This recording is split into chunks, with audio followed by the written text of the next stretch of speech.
माझ्या आयुष्यात माझी हक्काची,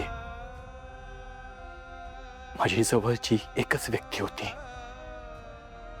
माझी आई. तू तिलाच माझ्यापासून दूर केलंस. ती गेल्यानंतर मी किती सहन केलंय माहितीये तुला? लोकांचे किती टोमणे ऐकलेत माहितीये?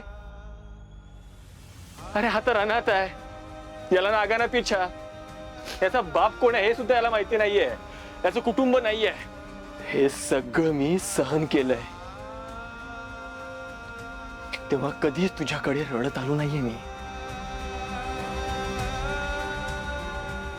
आज तू माझ्या समोर असं दुःख ठेवलेस, नाही कळते मला मी हे कसं स्वीकारू.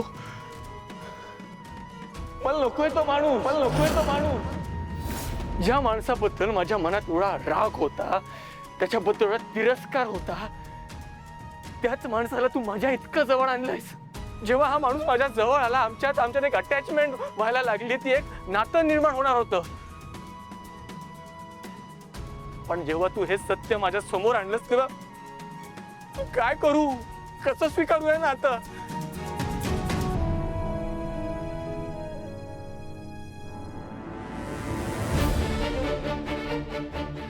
Hello Techno. Yes boss. KD घरी नाहीये आणि तो फोनही उचलत नाहीये. बॉस मी त्यांचा फोन ट्रेस करू का? लगेच कर. आणि तो कुठे आहे हे आपल्याला कळायलाच पाहिजे. तुला काही कळलं की लगेच मला कळव. Yes boss.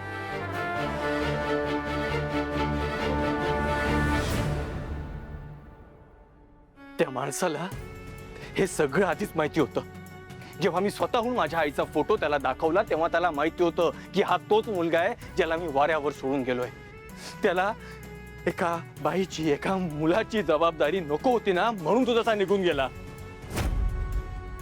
आणि त्याला हे सगळं माहिती असून सुद्धा त्यांनी हे सत्य माझ्यापासून लपवलं.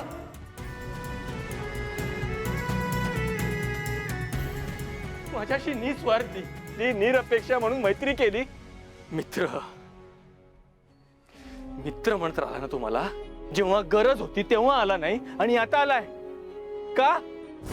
तर कारण त्याच्या मनावरचं ओझं कमी व्हावं म्हणून त्याने हे चांगुलपणाचं नाटक केलं. हे करून त्याने फक्त आईलाच नाही, मला सुद्धा फसवलंय. आता त्या माणसाला मी कधी माफ केलं नव्हतं आणि इथून पुढेही कधीच करणार नाही. तुला परीक्षा बघायची ना माझी? आज मी तुझं चॅलेंज एक्सेप्ट करतो. तू कितीही दा त्या माणसाला माझ्या जवळ आण, त्याला माझ्या सतत आजूबाजूला ठेव. मी त्या माणसाला पाप म्हणून कधी स्वीकारणार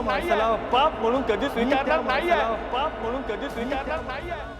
हा केदार देवकी म्हणून आयुष्यभर जगेन, पण दयानंद खांडेकरला पाप म्हणून कधी स्वीकारणार नाही.